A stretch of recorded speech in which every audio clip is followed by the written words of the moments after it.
material present in this video are in public domain and free to use. Chapter 5.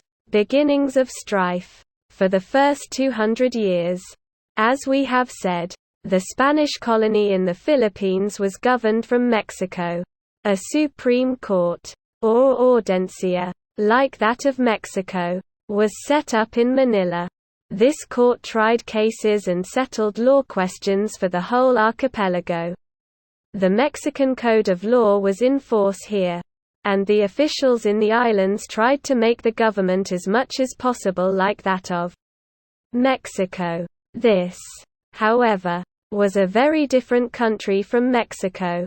The Filipinos were a very different people from the native Mexicans. What worked well, therefore, for one country and one people, did not suit it all for the other. Often, in these islands, right and justice were hindered by the very laws made to help them. The men who framed these laws did not know the islands or the Filipinos. So they could not understand why the code that was good for Mexico should fail here. Soon still other troubles arose. The rulers who came after Legazpi did away, one by one, with the native forms of government. There were no longer any tribal councils in which the heads of groups could speak for their people. The native kings and chiefs were set aside, and the people then had no representatives. There was nothing to check the power of the Governor-General. He had full control over the lives and liberties of the people. And no one could call him to account but the King of Spain. In name the ancient office of head of 100 still lived in the office of Cabeza de Barangay, Cabeza da Barangay, which the Spanish kept up. The office itself, however, was no longer high or honorable. The chief duty of the Cabeza de Barangay came to be the raising of money among the people for the government.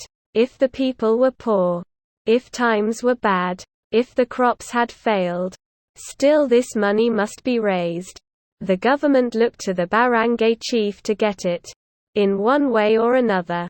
Often, when the people were unable to pay, his property was taken, and many a headman of a village was stripped of all he had by the officers of government. In time, therefore, the office fell into such disgrace that no self-respecting Filipino would take it. At last a law had to be passed compelling service as Cabeza de Barangay. Very early in the history of the colony there began to be strife among the Spanish authorities. The bitter misunderstanding between church and state arose almost at once. And it continued through all the years of Spanish rule in the islands. Soon after its formation, the Supreme Court, too, became a party in the quarrels of the powers. Each of these three parties was determined to control matters. And the result was very bad for the colony. At times, indeed, the quarrel was so sharp that affairs in the country were at a standstill. And ruin threatened the colony. So matters went on until the year 1587. When they became so bad that the Bishop of Manila sent a secret messenger to Spain to lay complaint before the king. This messenger was a friar named Alonso Sanchez. Alonso Sanchez. He went first to Mexico and laid his case before the viceroy, who sent him on to Spain. There he gained a hearing from King Philip II, who promised to look into the matter. The king then put the case in charge of one of his ministers, who studied it with great care, and at last made a report which was the basis of a royal decree. In this decree the king gave attention to a good many things that were wrong in the islands, and made some definite laws in regard to them. The decree did away altogether with the Supreme Court, and appointed justices of the peace in its place. It set forth plainly just what should be the field of action of the state and what of the church. It gave the Governor-General full power to do as he liked in matters regarding all distant and unexplored parts of the country. In what he did in such places he need not consult even the king's will.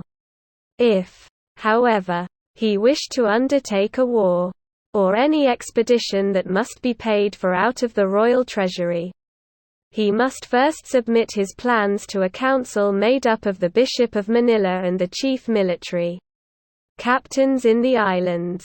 The decree also forbade the making of any more slaves in the islands. All slaves held by Spaniards were to be set free at once.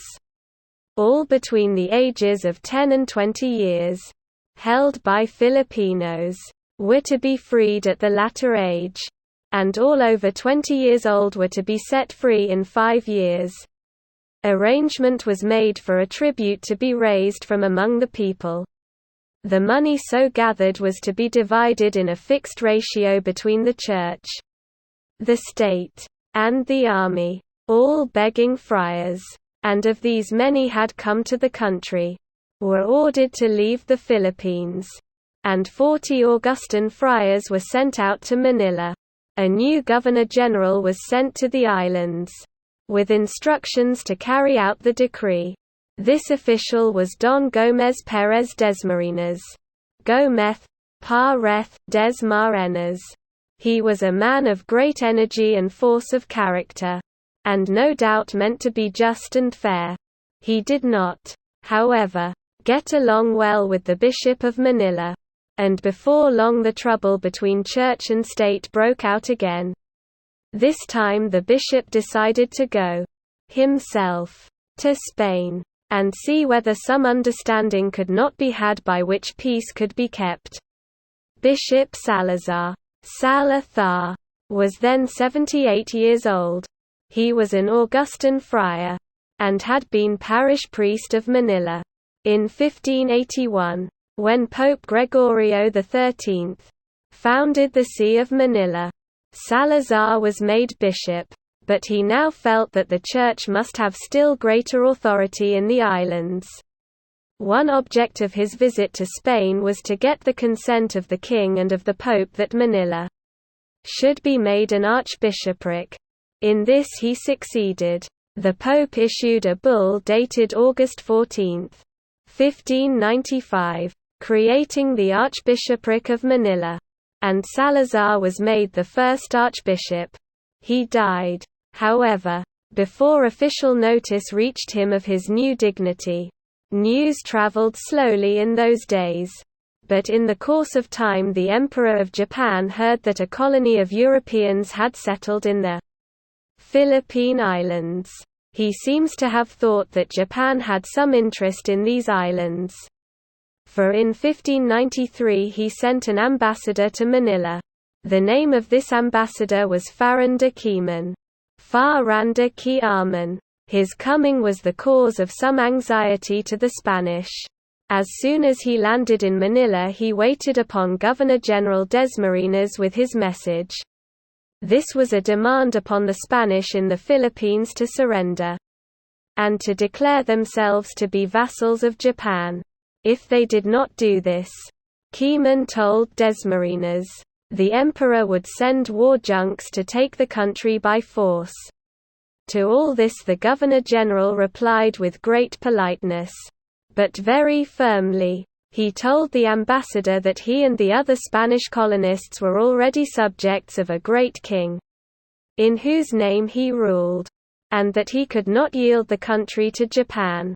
At the same time his king wished to be on good terms with the emperor, whose power and greatness were so well known, and the Governor-General hoped a treaty could be made between the two rulers. Such a treaty, he pointed out, would be a great help to both countries. Faranda Keeman thought that all this was reasonable, and soon afterwards envoys were sent from Manila to the court of Japan. They were well received, and a treaty was made for trade and mutual defense between Japan and the Philippines. However, the ship on which the envoys were returning home was wrecked, and they and the treaty were lost in May 1593. Another envoy, Fray Pedro Bautista, Padre Bar Otezita, was sent to Japan. and a new treaty was made. A copy of this was sent back to Manila, but the friar envoy asked permission to stay in Japan. His request was granted. He stayed in Japan and began preaching to the people. Some years later, the fruit of this act, which at the time seemed so slight, came back to Manila in a way most unexpected. In the meantime, Governor-General Desmariñas was busy in Manila. He was anxious to see the city walls finished, and kept the people at work on this great task. The fort at the mouth of the river was completed, and the walls of the city already made a noble showing. The Cathedral of Manila and the Santa Polenciana, Santa Polenzana, College of Orphans were built, and many other good buildings were completed. Desmariñas had also brought the provinces of Zambales, Thambales, and the Camarines under Spanish rule. In the autumn of 1593, a native king of Fernate, Vernat, one of the Molucca Islands, came to Manila to ask for help against the Dutch sailors who made trouble on his island. Desmariñas gathered a large fleet, and on October 6 started with the native king for Fernate. While on the way, the Chinese oarsmen on the Governor-General's galley rose in revolt one night, took the galley, and killed the Governor-General. Some of the Spanish troops on board escaped by jumping overboard. After the death of Desmariñas, the Chinese put the rest of the Spanish ashore and went off with the galley. This sad event broke up the expedition. The fleet returned to Manila, and Don Luis Pérez Desmariñas, a son of the dead official, took up the government.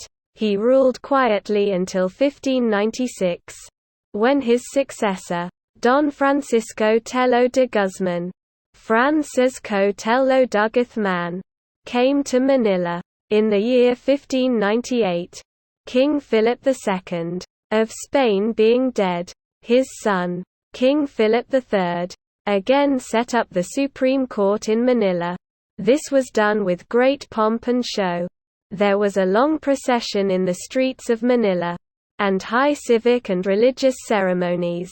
The court was given the same powers as the Court of Mexico and of Lima in Peru, and during Spanish rule was never again done away with. Summary. The code of laws by which Mexico was ruled was made the code of the Philippines as well. This arrangement was not a good one. The ruler who came after Legazpi did away with the native chiefs and kings. Only the office of head of 100 was left, and that had so little honor that no self-respecting Filipino cared to take it. Early in the history of the colony began the strife between authorities which, during the rule of Spain, caused most of the trouble in the colony. At last Bishop Salazar of Manila sent a messenger to Spain. The result was a royal decree defining the official field of the state and of the church. Gómez Pérez Desmariñas was made Governor-General, and came to Manila. He did not get along well with the Bishop of Manila, and later the bishop went himself to Spain. He succeeded in getting Manila made an archbishopric, and was himself appointed archbishop, but died before the official notice reached him. In 1593 the Emperor of Japan sent an ambassador to Manila to demand tribute from the Spanish colony. This the Governor-General declined to give, but a treaty was made with Japan. In that same year the King of Fernate came to Manila seeking help against the Dutch. Governor-General Desmariñas raised a fleet to go to Fernate, but while on the way was killed by the Chinese oarsmen on board his galley. His son Luis Pérez Desmariñas succeeded him in office until 1596. When a new Governor-General came out, in 1598 the Supreme Court was again set up by order of King Philip III of Spain. Questions. What code of laws was put in use in the Philippines? What changes in government did Legazpi's successors make? Why did Bishop Salazar send a messenger to Spain? What was the result of the messenger's visit? When was Manila made an archbishopric? Who came to Manila to get help from the Spanish? What did the Governor-General do? How did he die? Who reinstated the Supreme Court? When was it done?